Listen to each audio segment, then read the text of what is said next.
Zdravím vás, Topolčanci. Ako sa tu už veľakrát preberalo to naše verejné obstarávanie a úspora miliónov v meste, tak teraz si ukážeme, ako to reálne je.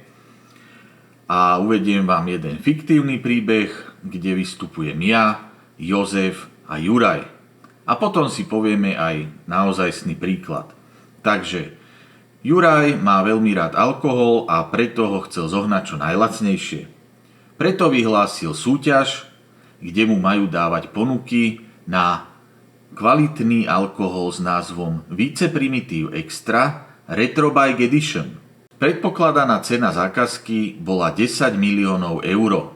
Vyšlo to z nejakých tabulkových čísel, proste kde sú ceny nadhodnotené, kde sa to nepredáva za tie ceny už veľmi dlho.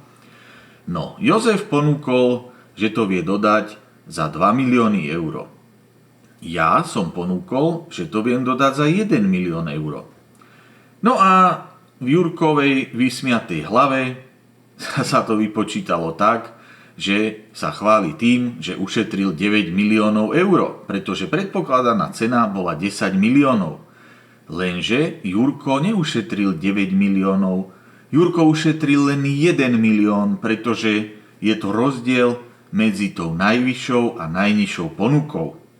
Hej? Takže neušetril 9, ale 1 milión. A reálny príklad je ten, že jedno svietidlo, ktoré má tabuľkovú doporučenú cenu od výrobcu 300 eur, nekúpite za 300 eur takmer nikde. Všade sa toto svietidlo pohybuje od nejakých 100 do 200 eur.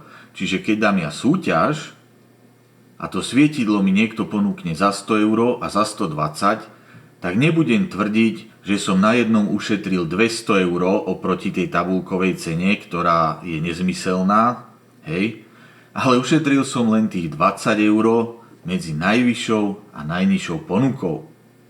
Takže takto to podľa mňa prebieha aj tu, no a takto by sme vedeli ušetriť aj miliardy, pretože predpokladanú, doporučenú cenu si vieme dať tú najvyššiu, čo nájdeme, prípadne v tabuľkách nikdy nie sú ceny reálne, či už je to niekde v stavebníctve, vždy to viete zohnať lacnejšie.